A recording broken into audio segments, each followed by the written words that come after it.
यतिखेर म चाहिँ आएको छु मेरो जन्मस्थानमा, मेरो पिताजीको साधना भूमि। 101 वर्षसम्म चाहिँ मेरो बुबाले यही माटोमा, यही घरमा, तुलसीको मठमा बसेर प्रत्येक दिन भगवत गीता, भागवत पाठ गर्नुहुन्थ्यो, नित्य जप गर्नुहुन्थ्यो। र यो चाहिँ मेरो पिताजी यानि कि काइलो पण्डितको घर, यो चाहिँ मेरो साइलो बुबा यानि कि साइलो पण्डितको घर, त्यो पल्लो चाहिँ कान्छो बुबाको घर, कान्छो पण्डितको घर। यहाँ पछाडिबाट मन्दिर नजिकै छ प्रभुजी, यही मन्दिर हो। यहाँ 2042 सालमा चाहिँ 18 पुराण भएको, गायत्री पुरस्चरण 18 पुराण भएको घर यही नै मन्दिर छ। यहाँ श्रीजी महाराजले दिएको श्री विग्रह ठाकुरजी चाहिँ यहाँ स्थापित हुनुहुन्थ्यो। हामीले चाहिँ राधाकृष्ण भन्दै बाल्यकाल बिताएको यही नै हो, हाम्रो बाल्यकाल यहीँ बित्यो। यो चाहिँ सानो यो घर, यो किचन हो, आमाले पछि बनाउनु भएको। यो घर चाहिँ पछि भनेको पहिले टुन्डले घर थियो, घुमाउरो खालको बाटुलो घर थियो प्रभुजी। आज भगवत कृपाले, ठाकुरजी कृपाले पूज्य प्रभुजीलाई पनि आफ्नो माटोमा, आफ्नो जन्मस्थानमा ल्याउन पाएँ। यसको लागि बडा खुसी लागिरहेछ। नजिकै हो भन्दै ल्याएको, नजिकै भन्दै योजना थिएन, नजिकै भन्दा म त 5-7 किलोमिटर, 15-20 किलोमिटरसम्म भन्ने सोचिरहेको थिएँ। तर यहाँबाट सेतीबेणी हिँडेर पुगिन्छ, 1.5 घन्टामा गाडी पनि जान्छ। हामी हरेक एकादशीमा जाने भनेको सेतीबेणी धाममा हो। र यो तल त्रिवेणी धाम भयो, यो चाहिँ भरमा। यहाँ कलिकालले छुँदैन कहिले पनि भन्ने गर्नुहुन्थ्यो पहिले सबै यहाँ स्थानीयहरूले र सबै वैष्णव, पुरै गाउँ नै वैष्णव, सबै साधक र अत्यन्तै राम्रो ठाउँ भनौँ न। हामीले चाहिँ बोल्न जानेकै राधाकृष्णबाट हो। हामीले यहाँ श्रीजी महाराजजीले पठाउनु भएको विग्रह भगवान् अहिले पनि यही हुनुहुन्छ? अहिले प्रत्येक हुनुहुन्छ, मूल विग्रह देवबाट हुनुहुन्छ। यहाँ सेवा पुग्दैन भनेर अस्ति नै म लगेँ नि, मूल विग्रह वादनमा चाहिँ प्रत्येक चाहिँ यहाँ हुनुहुन्छ। जस 18 पुराणै भएको ठाउँ, ठुला यज्ञहरू यहाँ भएका। र गुरुकुल प्रभुजी, अब यो भवन चाहिँ गुरुकुल भवन हो, अहिले त पुरानो नयाँ बनाएछ। यहाँ पढ्नुभएका धेरै विद्यार्थीहरू, बुढाबुढा भनौँ न, 70-80 वर्ष 90 वर्षका बुबाहरूले चाहिँ मलाई भेटेर गुरुपुत्र हुनुहुन्छ भन्दै खुब माया गरेको। अस्ति भर्खरै पनि लगभग 2 वर्ष पहिले काठमाडौँमा हामी हजुरको घरमा बसेर पढेका हौँ। हजुरको पिताजीले पढाउनु भएको हो, साइलो बुवाले पढाउनु भएको हो हामीलाई भन्ने। साइलो बुवा चाहिँ व्याकरणको भयङ्कर विद्वान, त्यतिखेर व्याकरण हुँदैन सारस्वत भन्दा रहेछन्। अनि मेरो बुवा काइलो पण्डित चाहिँ भागवतको विद्वान, भागवत कथा भन्नुहुन्थ्यो मेरो पिताजीले। अनि कान्छो बुवा चाहिँ आयुर्वेद सम्बन्धी एकदम राम्रो ज्ञान उहाँलाई। तिनटै त्यस्तो, यो 3टा घरका विश्वविद्यालय त्यस्तो खालको चाहिँ यो ठाउँ हो। र यहाँ पढेका विद्यार्थीहरू अहिले पनि बुढाबुढा विद्यार्थीहरू भेट्नुहुन्छ। गुरुकुल जे होस्, हाम्रो पिताजीहरूले चाहिँ चलाउनु भयो। त्यसपछि हामीले अब अहिलेसम्म गुरुकुल चलाएको छैन, हजुरले चलाउनु भएको हुनाले नै हजुरलाई बढी माया लाग्यो, त्यही भएर पनि हो। धन्यवाद।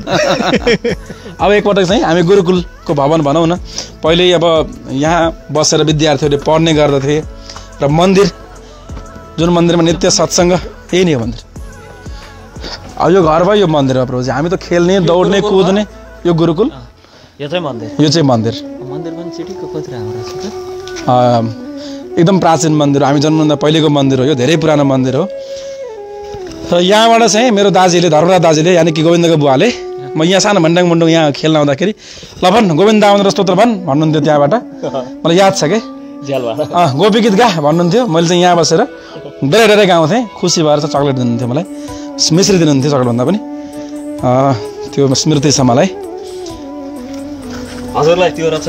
हजुर, हामीलाई चाहिँ अलि हुर्केका बढेका थर्काएर गाईको निबन्ध सुना, अनुशासनको बारेमा अङ्ग्रेजीमा थियो पनि, काउको यसरी सुना, कण्ठ गरेर सुनाइदिन्थ्यौँ हामी पनि। हजुर,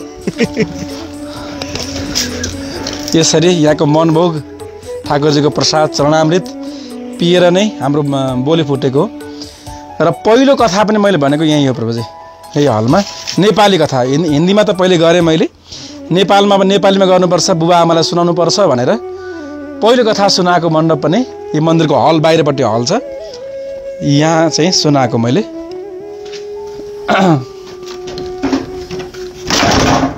मन्दिर मैले बिर्सेछु, गोविन्दले खोल्यो। अब यहाँ बसेर चाहिँ मैले, यो गद्दी यही नै हो,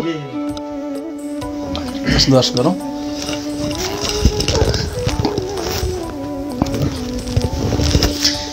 यही गद्दी हो, यही गद्दीमा बसेर मैले कथा वाचन गरेँ। 4 घन्टा पाठ, 4 साढे 4 घन्टा पाठ पुरा हुन्थ्यो। पिताजी यहाँ बसेर सुन्नुहुन्थ्यो। पाठ सुन्दाखेरि त गल्ती पढेस् फेरि पढ भन्नुहुन्थ्यो कि भागवत पढ्दै गर्दाखेरि चाहिँ अब त्यस्तो स्मृति बुवालाई। र यही गद्दीबाट मैले कथा वाचन नेपालीमा प्रारम्भ गरेको र यहाँ हरेक वर्ष चाहिँ पुराणहरू भइरहन्छन्। धेरै धेरै वक्ताहरूले धेरै विद्वानहरूले यहाँ आएर 18 पुराण भएको ठाउँ पनि यही नै हो। 18 पुराण भएको पनि यही नै हो। हामी नजन्मिँदै पहिल्यै नै 18 पुराण भएको। र यहाँको ठाकुरजीको चाहिँ के विशेषता छ भने कसैको बच्चा सन्तान भएन भने यहाँ आएर मागेपछि सन्तान हुने। जस्तो हाम्रो थुप्रै घटना, अहिलेको घटना पनि हाम्रो श्रीधर गुरुको छोरो प्राप्तिको लागि चाहिँ उहाँ यहाँ आएर भाकल गर्नुभयो। भाकल गरेको अर्को वर्षमा चाहिँ यहाँ चाहिँ श्रीधर गुरुको परोजीलाई काम देखाएको लाग्छ। त्यही पनि यो अब दर्शकहरूलाई भनौँ न, आचार्यजी आउनु भएको छैन, जान पर्ने छ भरमा। आउनुभयो कहिले? फोन गर्नुभएको थियो एकचोटि, सपरिवार लिएर आउनुभयो। ए आउनु भएछ यसमा? ए ल आइसक्नु भएछ। मैले उहाँलाई भनेको यहाँ आएपछि चाहिँ यस्तो हजारौँ घटनाहरू छन्, सबैको इच्छा पुरा बस्ने। यद्यपि मूल ठाकुरजी अहिले देवघाट हुनुहुन्छ, यहाँ आउन नसक्नेहरू देवघाट राधाकृष्ण मन्दिरमा गएर पनि दर्शन गर्न मिल्छ। अहिले अब मन्दिर बन्द रहेछ, सायद खोल्ने बेला हुँदैछ होला। यो चाहिँ हाम्रो भाउजूहरू हुनुहुन्थ्यो लीला र पेमा। उहाँको श्रीमानको नाम, दाजीको नाम चाहिँ दत्त भुर्तेल। दाजीको अलि समयमै मृत्यु भयो। भाउजूहरूले एकदम साधना गर्नुभयो, जीवनभरि तपस्या गर्नुभयो। यहाँ सेतीबेणी, हुइघाट, देवघाट लगायत धेरै ठाउँमा मन्दिर, राधाकृष्ण मन्दिर चाहिँ मलाई लाग्छ 20औँ ठाउँमा उहाँले निर्माण गर्नुभयो। सम्पत्ति प्रपर्टी व्यापक धेरै नै थियो। दाजी बैदार साहु भनेर दाजुले भन्ने गर्थे। त्यतिखेर समय राजा महाराजाहरूसँग उठक बैठक हुने र समयमा बित्नु भएको हुनाले त्यो सम्पत्ति सबै चाहिँ सदुपयोग गर्नुपर्छ भनेर समयमै वैष्णव बन्नुभयो। श्रीजी महाराजको शिष्य भएर दुईटै त भाउजूहरू त्यसरी सेवा गर्नुभयो। र हाम्रो सबै घर चाहिँ वैष्णव परिवार हजुरलाई मैले लिएर आएँ। नजिकै त होइन, टाढा हो, तर पनि यो बिना तयारी बिना आउने भन्ने कुरो चाहिँ 3 वर्षदेखि भइरहेको। हजुर, तर आज तयारी बिना चाहिँ आइपुग्यो। हजुर, भगवान्ले यसरी बोलाउनु भयो। भगवत कृपा भएपछि यस्तो हुँदो रहेछ। अब यी सबै माटोहरू, यो सबै कुरा, यी सिँढीहरू, यी घरहरूमा हाम्रा बाल्यकालका स्मृतिहरू जोडिएका छन्। र यहाँहरूलाई पनि यो दृश्यहरू देखाएँ मैले। राधे कृष्णको नाम दिनरात यहीँ गुन्जिन्थ्यो। हरेक वर्ष अखण्ड कीर्तनदेखि लिएर सत्सङ्गदेखि लिएर बिहानको आरती, सन्ध्या आरती, सबै कुराहरू हाम्रो चाहिँ यहीँ बित्थ्यो। ठाकुरजीको चरणामृत र प्रसाद, चिनी प्रसाद, मिश्री प्रसाद खाएर मात्रै घरको भोजन प्रसाद ग्रहण गरिन्थ्यो। यसरी चाहिँ हाम्रो बाल्यकाल बित्यो यो स्थानमा। मैले यहाँहरूलाई पनि पुरानो भिडियोको माध्यमबाट राधे राधे।